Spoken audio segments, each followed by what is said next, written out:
Et à travers lui, nous nuyu tous les membres du bureau de la JPS communale ainsi que tous les militants de PASTEF d'Alifort. Di nuyu Ansou Samou bi nga xamné moy modérateur bi nek borom xam-xam bu ñu ragné ci PASTEF. Di nuyu Ali Mbalo ak Seynabou mi nga xamné ñoo doon échanger ak mbolo mi ci thème yu am solo. Di nuyu nak sama sœur sama xarit la grande combattante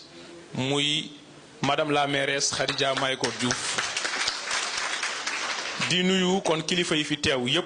ñi ma àndal ci délégation bi muy Bakary Bassakho Ousmane Sonko Junior Ababacar Sadikh Diémé di nuyu nag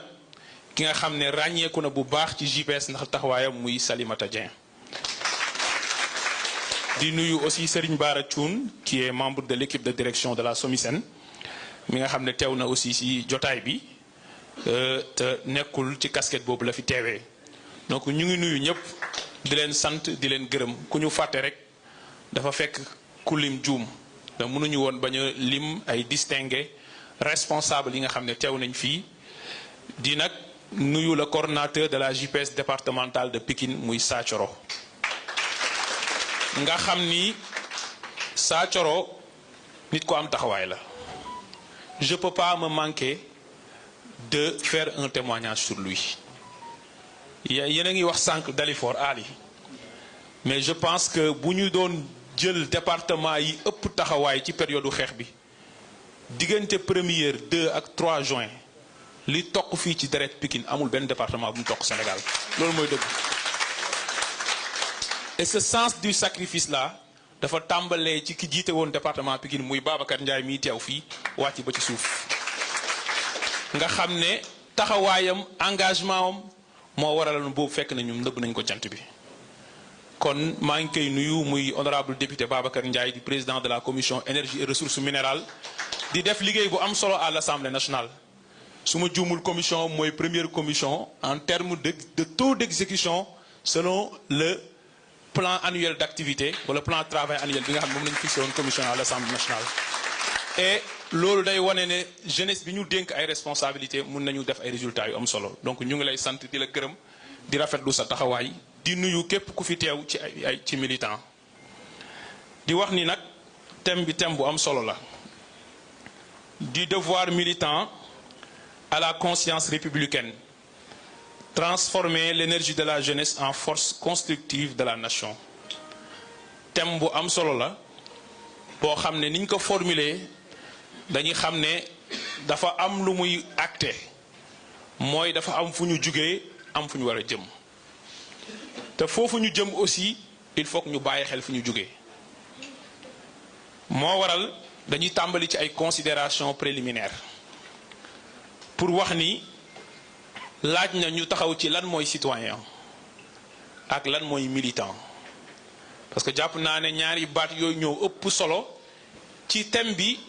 yan personnage wala yan personne lay interpeller bi si jiitu mooy le citoyen citoyenneté nag d'abord elle est passive c'est ce qu'on appelle la citoyenneté civile defuloo benn effort pour juddoo Sénégal par exemple boo judduwee rek ñu bind la nga am kayitu juddu am nga nationalité sénégalaise boo xasee ba am 18 ans mën nga participer à toutes les élections pour tabb fépp foo xam ne dañ fay fal nit au suffrage universel direct lépp loo xamante ne ay droit la yoo xam ne citoyen sénégalais daf ci war a bénéficier le droit à l'éducation le droit à la santé le droit de prétendre à toutes les responsabilités publiques sous réserve de respecter les conditions yi nga xam ne moom la texte de loi yi wax ak yeneen ci ay àq ak ay yelleef loolu am nga ko kon ça c'est une citoyenneté civile quand je dis qu'elle est passive mooy defuloo benn effort pour nekk citoyen boobu mu am nag foo xam ne nit dafay naan da koy dépasser mooy nekk bi ma nekk fii ci kaw suuf lan mooy njëriñ bi est-ce que dama fi nekk pour lekk naan noflaay xëy jóge fi wala dama war a am lu ma war a contribuer pour sama développement wu communauté pour améliorer samay conditions de vie wu morom engagement boobu nag mooy indi lu ñuy wax le militantisme moo tax le militantisme mooy le passage de la citoyenneté civile passive à la citoyenneté politique active mooy nit ki léegi désormais dafa am benn conscience ki ne man de am naa lu ma war a contribuer pour ñoŋal sama dundinu askan. ci loolu nag nit ki su ko neexee mu ne société civile la bokk di am lu bari lu muy yokk réewam nit ki su ko neexee mu ne man borom xam-xam laa damay tasaare xam-xam foofu laay yem waaye forme d'engagement citoyen bu gën a rëy mooy l'engagement politique moo waral sànq Ali wax ko Pastef nekkul le premier parti politique au Sénégal bi ñuy créé Pastef il y avait plus de 200 partis politiques au Sénégal mais lu ñuy wax la chose politique au Sénégal Pastef moo ko anoblir Pastef moo sellal lu ñuy defee politique Sénégal moo tax bu ñu naan Ousmane Sonko mu sell mi parce que boo sellal champ politique sénégalais bi loolu nag mooy delloo politique ci vocation noble bi mu nekkoon mooy ñi fi teew ñëpp ñoom ak seen yeneen morom bu ñu xëyee ñu ngi dem jàngi wala ñu ngi dem uti seen liggéey wala ñu ngi dem liggéey ci waaye ñoom dañu jàpp ne ginnaaw li ñuy uti pour yóbbu ko seen kër dañuy gàll seen loos yeneen responsabilité pour di xool lan lañuy def pour luy ñoŋal gox bi yépp kon ñu xam ni militantisme loolu la kon lan moo tax nit di militer pourquoi nga décider ne yow librement da nga adhérer ci benn parti politique bu dul cause bu noble amul beneen sens bu fekkee da nga dugg ci politique pour jot ci ay responsabilités pour politique publique profiter des privilèges jël ay ressources publiques politique boobu amul benn njëriñ lan moo tax Pastef mën fi fekk benn champ politique benn classe politique ñu déggoon fi ñoo xam ne jàppoon nañ ne politique gu Sénégal si ñoom la tàmbalee te si ñoom la yem parce que xale yi sax seen tur lañ xam ci politique diw ñu bëri ci suñu askan gëmoon ne ah acteur politique de bu ñëwee di la laaj sa kàddu moom moo war a joxe bu joxe di am ñu dem ba acteur politique mën a def levée de fonds mën a dajale 300 millions yoo xam ne sénégalais yi ñoo ko jox ñu dem ba acteur politique boobu bu doon nag dafa nekk opposition ñu ne xëy na mënul yorewul mu ñëw pouvoir moom ak ñi mu àndal au mois de mars 2024 le président de la République Bassirou Diomaye Faye prêter serment le 2 avril 2024 ñu dem ba mois d'octobre ou mois de novembre mu woote Dakar Arena ne entrée bi elle est payante nit ñi mën ko feesal plus de 20 000 places loolu mooy wane ne dans la tête des Sénégalais Pastef lii la ñeneen ñi leneen nañ loolu lu ñu ko may mooy politique bi ñu def dañu ko def ak un engagement sincère avec un engagement honnête avec un engagement axé sur les principes et les valeurs loolu nag suñu ko tàmbalee dañuy wax ni kon bu ñu nee dañu war a transformer l'énergie de la jeunesse en force constructive de la nation ñun ñoo militer jaar ci parti politique may fàttali fii parce que nag Sénégal dafa nekk dëkku manipulation Pastef dafa judd rek ñu diaboliser ko ay aventurier ngeen ay terroriste ngeen ay rebelle ngeen ay taliban ngeen xamoo leen république ay anti-républicain ngeen li Ousmane Sonko amoon ci capitalu sympathie en 2021 ginnaaw bi ñu ko créé seen complot bu salté boobu yàlla ginnaaw yàlla askanu Sénégal génn taxaw ba génnee ko ci loolu mu ànd ceeg taxawaay bu mat sëkk avec tous les patriotes bi mu génnee amoon na capacité ne sénégalais yi def leen leneen lan la wax sénégalais yi ku ñu fal démocratiquement donte élection 2019 c'est des élections entachées élection boo xam ne premier ministre mën na taxaw ne candidat yi du romb juróom te noonu la mel teg parrainage boo xam ne kenn d'accordu ci nga imposer ko Sénégalais yi ci façon boo xam ne kenn mësu ko gis ci parrainage citoyen teg sa fichier électoral boo xam ne sa ministre de l'intérieur ba woon daf ne képp ku ma jàpp ne Macky Sall ngay voté dinaa fexe nga bindu boo binduwee dinaa fexe nga jot sa carte élection yooyu c'est des élections entachées mais malgré que fal nañu ko ba mu dem président Ousmane Sonko en 2021 bi mu génnee kaso lu mu wax nañu ko bàyyi mu yeggali mandat bu ko kenn jëlee foofu Pastef a toujours été et Pastef va demeurer un parti républicain. Et ce parti républicain que nous avons été pendant l'opposition, et je l'avais rappelé lors d'une activité, d'une conférence, Pastef ñoo bind ci suñu statut ñun mu leer nañ ji ne dañu jël décision conquérir le pouvoir par des voies démocratiques. Bari na ñuy wax de mais li ñu teg Pastef ci naqar plus de 2000 militants nga mën ko tëj ci benn parti téye responsable yépp rey plus de 80 jeunes te ñi ci ëpp ci parti boobu nañ bokk bari na ñoo xam ne bu ñu leen tegoon 10% am ñu dem recourir à des méthodes anti-républicaines pour conquérir le pouvoir. Est-ce que Pastef mës na wàcc yoonam comme un parti républicain bi ñu demee ba dissoudre ñu nga xam ne on nous a sorti du champ politique mooy man sénégalais la Pastef la bokk jël naa décision ne su may def politique parti laay créer élection laay compétir élection bu ñëw ma compétir ñu dem ba xam ne man maa ëpp force politique ñu tëj sama leader tëj samay responsable tëj samay militant ray jeune parti bi xëy dissoudre parti bi mooy on me sort du champ politique xanaa loolu mënoon na tax nit ki xelam ne bàyyi ma dem recourir à d'autres voies de conquête du pouvoir parce que sénégalais laa am naa droit compétir comme ñëpp lan le président Ousmane Sonko def le maître du jeu ñu xëy benn vendredi 28 septembre ñu ne am na 5 responsables Pastef yoo xam ne wax nañ leen ni ñoom jëli 5 fiches de parrainage boobu la dribble gars yi mooy il n'a jamais choisi de sortir du cadre républicain mooy lan damay compétir à tout prix pourtant amoon na fi responsable yoo xam ne politique ñoom nañu wax ne ñoom ñoo xam état ñoom ñoo am expérience politique bi ñu leen terewee ñu bokk ay parti historique yoo xam ne def nañ pouvoir 12 ans dañu ne bu nekkul kii keneen du nekk candidat ci parti bi Pastef est le parti le plus républicain du champ politique sénégalais ça il faut le dire parti boobu du ko nekk nag ci opposition utiliser voie yooyu ba yegsi ci pouvoir ba président de la république waat ci kanamu sénégalais yépp ñu xam ne ñii dañoo jaar fañ war a jaar te ay doomi sénégalais yu diñ ay nit bëgg a continuer 20 mois après l'exercice du pouvoir par Pastef di la gëmloo ne Pastef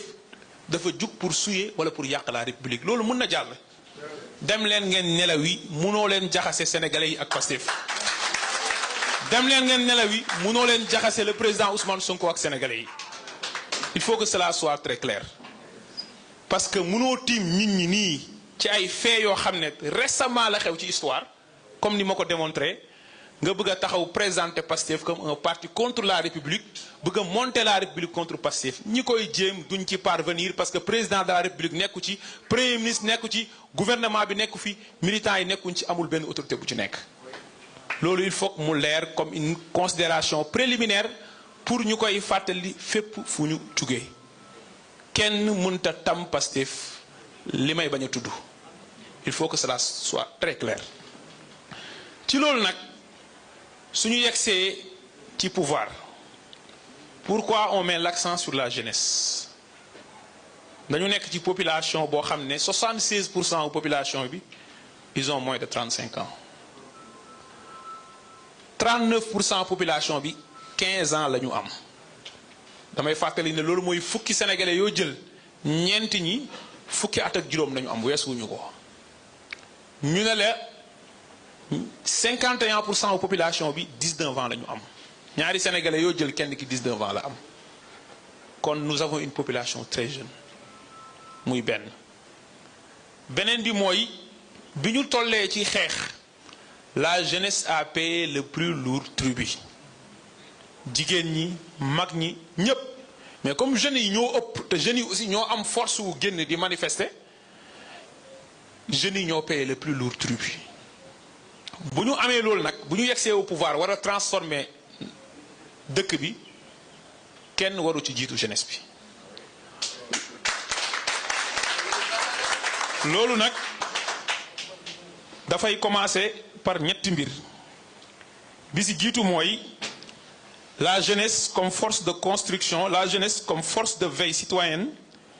et patriotique pour la sauvegarde du projet ma tuddee ko rupture. Deuxième bi mooy la jeunesse moteur de changement des mentalités pour une nouvelle conception de la chose publique ma tuddee ko civisme. ñetteel bi mooy la jeunesse acteur clé du changement systémique ma tuddee ko le projet. ci loolu nag pourquoi la jeunesse doit être une force de veille mooy dama leen di laaj yéen lan moo waral ñii binduloo population yi ci liste électorale yi di leen wax nañu déglu campagne électorale pendant 21 jours ñi di wër di leen tànqal ci réew mi wax leen ne nañu xëy rang dem bureau de vote yi voté suba ba ngoon ñiy wàññi xob yi tel yëpp amuñ benn programme lu dul wax le résultat yi lan mooy njëriñu loolu. bu fekkee askan wi dañuy voter pour ñu préserver les mêmes systèmes est-ce que jar na askan wi di voter damay laaj bu fekkee nit ñi dañu fas yéene dee pour am ñi ñu fi jëlee indi fi ñeneen ñooñu bu ñu naree ñëw reproduire les mêmes pratiques est-ce que jaroon na nit ñi di dee pour yam mënoon nañu bàyyi dëkk bi autogéré wu avec les mêmes fonctionnaires et les mêmes administrations parce que nag inspecteur du trésor yi fi nekkoon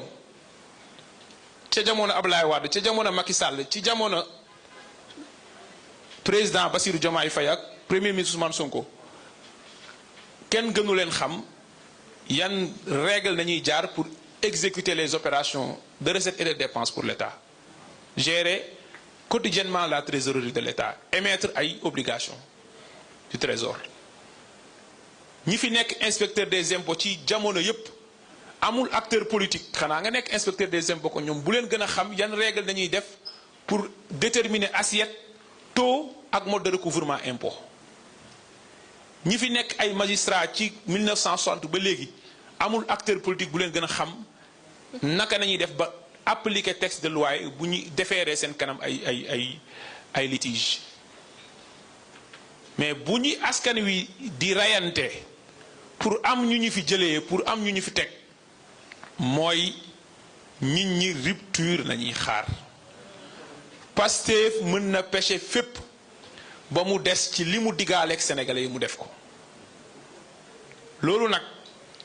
c'est la jeunesse qui doit être cette force pour veiller à la traduction fidèle du projet tel que cela a été présenté aux Sénégalais et à la jeunesse du pays. Parce que comme ni ma ko waxee ñoom ñoo payer le plus lourd tribut dañoo joxe seen ndaw dañoo sacrifier seen temps ñenn ñi sax dañoo sacrifier seen carrière wala seen jàng joxe seen bakkan joxe seen liberté joxe lépp pour ñun ñu falu waa Pastef. kon bu ñu yegsee premier rôle si ñun mooy li président Ousmane Sonko doon wax ne Pastef mooy opposition Pastef mooy fexe ba li ñu waxante woon ak sénégalais yi ñu fexe ba veiller à ce que ku nekk ne sa morom na nga wàcc na nga taxaw ci loolu. Ngagne Demba directeur SOMISEN la bis buy gérer ci secteur extractif bi d'une façon boo xam ne bokkul ak li Pastef waxoon parce que Pastef dafa waxoon nañ am souveraineté sur nos ressources naturelles. Babacar Ndiaye en tant que élu en tant que député war na taxaw joxañ dut baaraam ne Ngagne Demba yoon bi nga jël ni du yoonu projet bi te loolu amul kenn si ñun ko war a protéger moromam te lu dul ne dëgg la koy def donte nag am na loo xam ne ñun ñoo ko war a waxtaanee harmoniser balaa ñuy génn ci biti am loo xam ne waxu biir la am loo xam ne waxu biti la waaye li askan wi moom askan weeka moom loolu lu am solo la pour ñu koy xam. Kon cette veille patriotique doit demeurer, elle doit être entière. Xam nga lu tax waxoon naa ko Kër Massar il y a quelques mois fii ak quelques mois bu ñu demee jàkkaarloowaat ak sénégalais ci élection locale wala fii ak ñaar ba ñetti année bu ñu demee jàkkaarloo ak sénégalais élection présidentielle ñun ñooy rendre compte ñun les acteurs politiques parce que ñun nañu fal ñun ñoo recevoir un mandat maanaam ñu dénk ñu nañu dañ leen a yónni te da ngeen ñëw rendre compte moo tax bu ñuy naan yawmal xiyaama politicien yawmal xiyaama mooy élection oui li am yawmal xiyaama moo fi am waqifuhum innahum mas'uluun taxaw leen fii yéen nañu joxoon responsabilité yi kaa leen rendre compte kon Pastef dafa am devoiru bañ a cuubu bu ñu cuubu de te bañ a cuubu nag mooy lan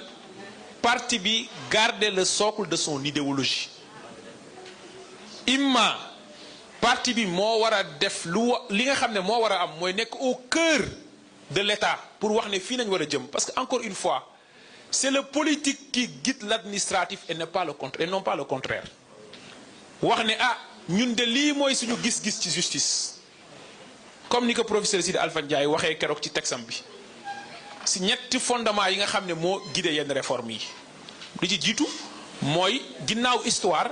ñaareel bi mooy Pastef lii la jaayoon sénégalais yi kon wax ne lii mooy suñu gis-gis ci justice reddition des comptes dafa war a am ñii dee waruñu dee ci Mali foro il faut que Mohamed Silla bi dëkk Grand Yoff wala Wedrago bi dëkk Pikine bu ëllëgee yaayam wala frère am du gis kenn def politique mu ne la booy politique boo deewee ci politique yaa perte wax jooju dafa war a jeex te ñun waa Pastef ñoo ko mun dakkal parce que ñun nañ dénk lenge yi moo tax la justice n'est pas négociable c'est pas négociable kon ñun ñoo mën a wax sur les politiques économiques fii nañ war a jëm parce que lii mooy suñu gis-gis loolu nag mooy wa imma noonu la war a demee wa imma lépp loo xamante ne bokkul ak li Pastef woote woon Pastef dina wax ne lii bokkul ak li ma woote woon parce que nag sénégalais yi dañ ñu wóolu dénk ñu te ñu war a nag inaugurer une nouvelle ère de faire de la politique mooy politique boo xam ne nekk ci pouvoir du la teree wax dëgg moo waral le premier ministre Ousmane Sonko ne man Ousmane Sonko poste premier ministre tënkuma c'est important loolu nag mooy lu bees duñu war a indiwaat ci politique kon bi jiitu ci lan nañ war a def pour transformer la force de cette jeunesse en force de construction nationale mooy li fi nekkoon baaxul dañoo war a tabax munoo tabax lu bees ak ay ouvrier yi tabaxoon lu màbboon te baaxul munoo def cuisine bu bees avec de la vieille marmite munoo jël ay recettes yu yàgg bëgg ko appliquer ba pare ne da nga bëgg ay résultats yu bees mënul nekk kon bu ñu nee dañu bëgg a tabax nation bi la force de cette jeunesse là doit être d'abord un levier ou un facteur buy tax ñu mën a nag ne lii nañ waxante woon wala lii ngeen waxante woon ak ñun ngeen fexe ba nekk ci loolu mooy li jiitu ñaareel bi mooy cette jeunesse dafa war a nekk un moteur de changement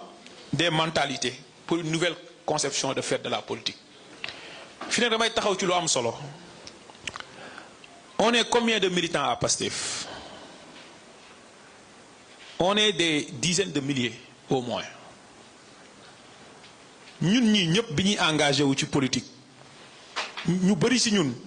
seeni famille wala seeni mbokk d'accord uñ ci woon parce que sénégalais yi niñ gisee woon politique la président Ousmane Sonko wax na ko bi ko ñoom Matar Sène ak ñeneen ñëw seetsee pour mu jiite un parti politique lu mu leen wax politique dafa salte kon loolu mooy réflexe naturel lu bépp sénégalais boo xam ne am nga valeur bi ñu demee ba teg Pastef fitna bi ñu ko teg mu leer la ni yow mi bokk Pastef bracelet sax boo ko takkee mun nañ laa tëj ci kaso bi te kaso mooy li gën a néew lu la ci mun fekk boo doon liggéey sa liggéey mën nga koo ñàkk boo dee cadre doo am benn promotion te mën ngaa ñàkk sax sa liggéey ñun ñëpp on a vécu ay pression sociale yu jugee fépp dëgg la wala dëgg waa ñu yor ay responsabilité publique tey ma leen di laaj ñu toog fii sama côté continuer woo leen di subir la même pression sociale. oui am na ñoo xam dañu jàpp ne soxla yëpp yaa ko war a faj. il faut dire non, il faut refuser. xam nga lu tax dama dem dinañ ma baal ma trahir secret bi dama ànd ak Jean-Michel Sène sama frère d'ailleurs waroon na ñëw fii mais dafa am empêchement ñu nekk seen kër añ ba pare ñu dugg si néeg yaayam di waxtaan ak moom mu wax ñu wax ju bu am solo mu ne ñu gis ngeen politiciens yi ñu fi tëj dañ bokk ci département Mbour bii nii nekk côté bii wala ñi leen di topp ci ay dossiers judiciaires ñi daan topp seen ginnaaw ñi leen di jox xaalis ñooñu tey ñooy wër naan ñoom ay sàcc nañ te xaalis boobu mu ñu doon sàcc ñoom lañ ko doon jox. kon cette pression sociale boo xam ne parfois elle est négative am ñu jàpp ne ressources publiques dañ ko war a jël séddoo koog nit ñi waa Pastef dañu war a dire non pour inaugurer encore une fois une nouvelle façon de faire de la politique. moo tax ma wax ne jeunesse bi nag ñooy war a nekk force wala moteur pour changer encore une fois les mentalités.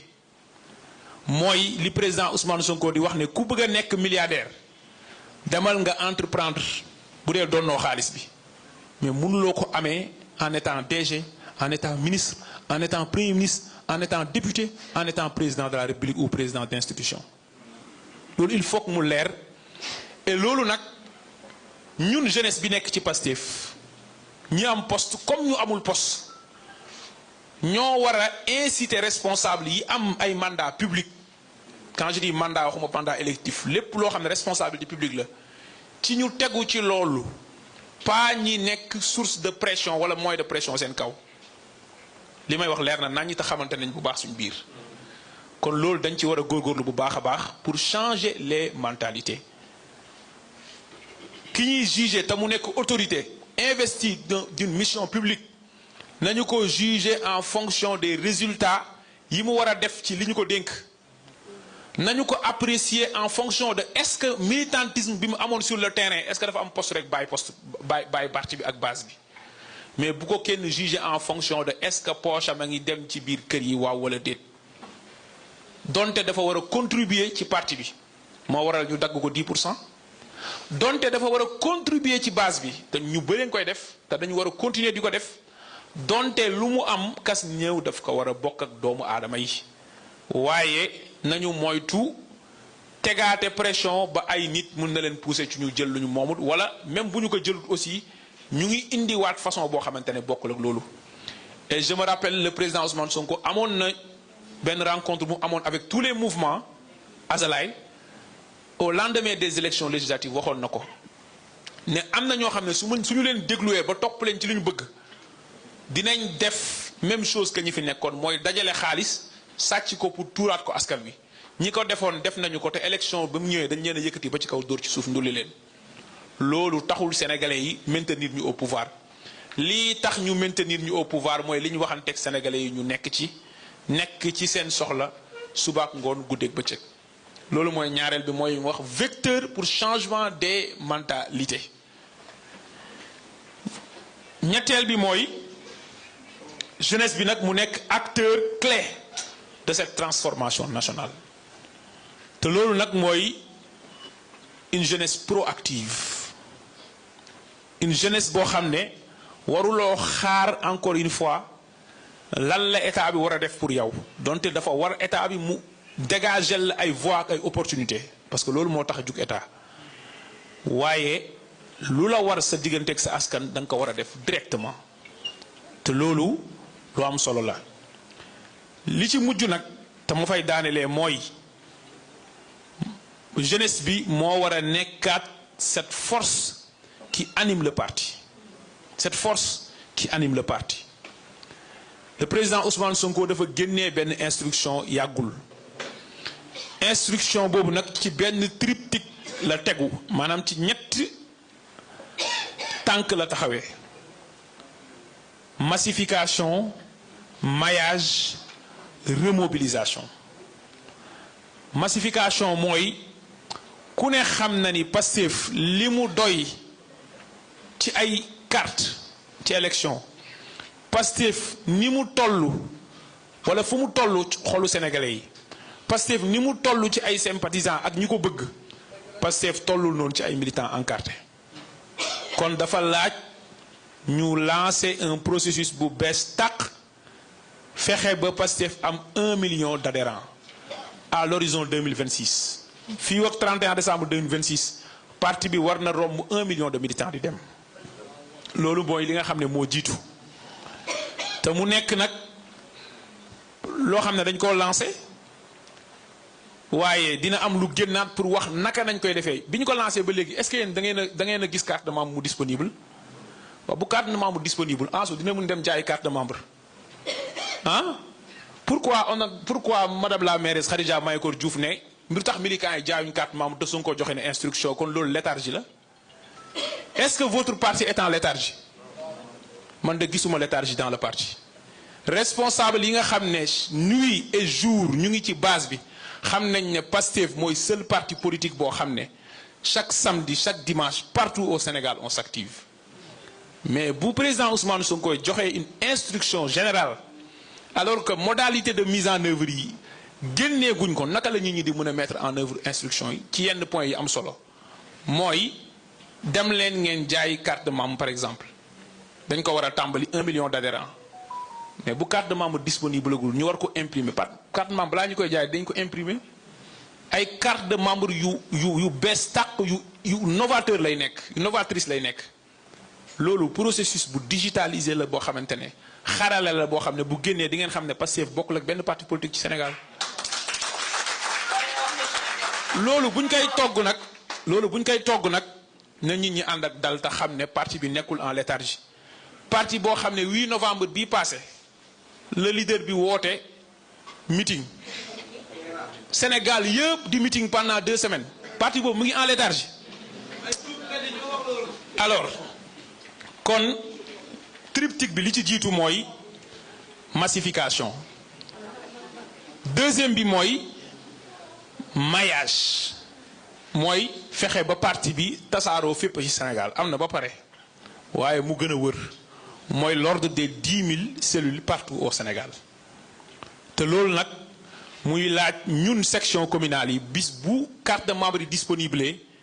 ñun militant de base yi ñu yaatal parti bi nangu ñeneen dugg ànd ak ñoom ci processus bi sous réserve que ñu respecter les principes et les valeurs du parti ñetteel bi nag mooy remobilisation mooy lii ñu nekk di def mooy continuer di animer le parti quotidiennement avec les activités politiques porte à porte visite de proximité débat conférence politique panel meeting showcase waaye ay activités citoyennes don de sang journée de consultation médicale gratuite activité de solidarité cours de vacances patriotiques setal ak leneen ñu continuer processus boobu parce que sur la léthargie man mii rek démb ak tey li ma jot ci invitation ci ay activités Pastef mat na au moins 5 ba 6 activités te man li ma jot la waxuma ñeneen kon le parti quotidiennement vit Pastef vit et Pastef ne mourra jamais donc loolu mooy li ñu bëggoon a wax pour inciter ñëpp la ñu nekkoon bëy li mu dundee ba sax sikkim bu muusee war na kaa yeggali parce que moo ko jikk kon ñu ngi leen di inciter à ce que ñun ñëpp ñu nekk cette force là buy guider le projet cette force là boo xam ne mooy nekk la veille pour la traduction fidèle aussi du projet tel que cela a été présenté aux Sénégalais continuer à animer quotidiennement le parti di féliciter ñëpp di rafetlu taxawaayu ñëpp di leen wax ne ensemble incha allah nous allons transformer ce pays wasalaamualeykum wa rahmatullah